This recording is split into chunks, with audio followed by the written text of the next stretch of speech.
আর একটা দোয়া শেখায় দেই, ইনশাআল্লাহ এই দোয়া করলে রিজিক তো বাড়বেই ইনশাআল্লাহ, আপনার যত ঋণ আছে ইনশাআল্লাহ আল্লাহ পাক শোধ করে দিবে।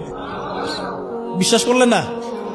এই দোয়া শিখাই দিচ্ছি, এজন্য আমাকে হাদিয়া দেওয়া দরকার, স্পেশালি আমাকে এখন হাদিয়া দেওয়া দরকার। এটা গুরুত্বপূর্ণ দোয়া শিখাই দিচ্ছি। আলী রাদিয়াল্লাহু আনহু বলেছেন, কোন ব্যক্তির যদি পাহাড়ের সমানও ঋণ থাকে, এই দোয়া যদি আমল করে আল্লাহ পাক ওই ঋণও শোধ করে দিবেন ইনশাআল্লাহ। ঋণ কেমন জানেন? ওই যে এখন মানুষ ঋণ নিচ্ছে 1 কোটি টাকা ব্যাংক থেকে, 2 কোটি টাকা ব্যাংক থেকে, হ্যাঁ, কত বছর, 10 বছরের জন্য, 20 বছরের জন্য বাড়ি করছে, তাই না?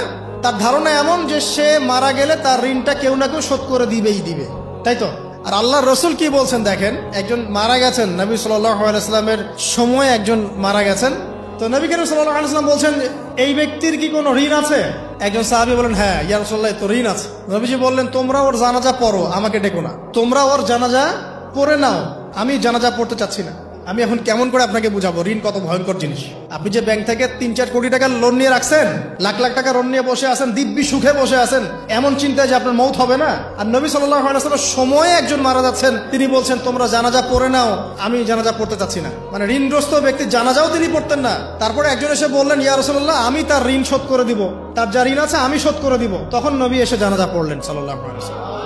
তো আপনার এই কোটি কোটি টাকা ঋণ শোধ করার লোক তো রেডি আছে নাকি? আছে না? সমস্যা নেই, আপনার জানাজা পড়া হবে, আপনার মিলাদও হবে, আপনার একটা বড়সড় দোয়াও হবে ইনশাআল্লাহ। কিন্তু আল্লাহ পাক বলেছেন যে শহীদ, আল্লাহর পথে যুদ্ধ করে শহীদ হয়েছে, এই ব্যক্তির আত্মাও ঝুলে থাকে যতক্ষণ পর্যন্ত না তার ঋণটা শোধ করা হয়। এবার বলেন আমি কি বুঝাবো আপনাকে? আর কিছু বলতে হবে? তো এখন সেই দোয়া শিখাচ্ছি আপনাদেরকে, যে দোয়া শিখলে আপনারা ঋণ থেকে বাঁচবেন ইনশাআল্লাহ। কত দিবেন বলেন? আচ্ছা, হ্যাঁ, এই তো, শুকরিয়া। দোয়া করবেন যেন আল্লাহ পাকের দিনটাকে আল্লাহর জমিনে প্রতিষ্ঠা করতে পারে। আমার সাথে বলেন, দোয়াটা হচ্ছে, আল্লাহুম্মা ইকফিনি বিহালালিকা আন হারামিকা ওয়া আগনিনি বিফদলিকা আম্মান সিওয়াকা। এই দোয়াটা ছোট না? এটা মুখস্থ করবেন, সেজদায় পড়বেন, নামাজের সেজদায় পড়বেন, আত্তাহিয়াতু দরুদ শেষ তারপরে পড়বেন, নামাজ শেষে হাত তুলে করবেন, যখন তখন শেষ রাতটা করবেন, ইনশাআল্লাহ দেখবেন আপনার ঋণ বলতে কিছু থাকবে না ইনশাআল্লাহ। যদি থাকেও, বড় কোনো ঋণ থাকেও, আল্লাহ পাক অন্য কোনো মাধ্যমে এটা শোধ করার ব্যবস্থা করে দিবেন ইনশাআল্লাহ। ইনশাআল্লাহ পর্যন্ত তোমাকে লড়ে যেতে হবে। এই পৃথিবীতে কেউ কাউকে জায়গা করে দেয় না, জায়গা করে নিতে হবে।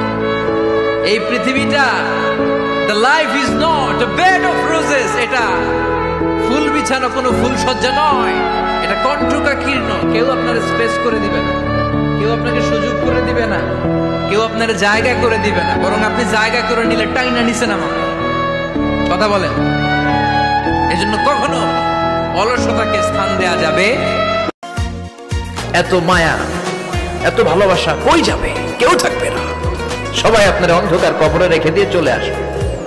উপরে বাঁশের কঞ্চি, তার উপরে মাটির চাপা, অন্ধকার আর অন্ধকার। এই অন্ধকার যেন শেষ হতে চায় না, শুধুই অন্ধকার, ঠিক কিনা?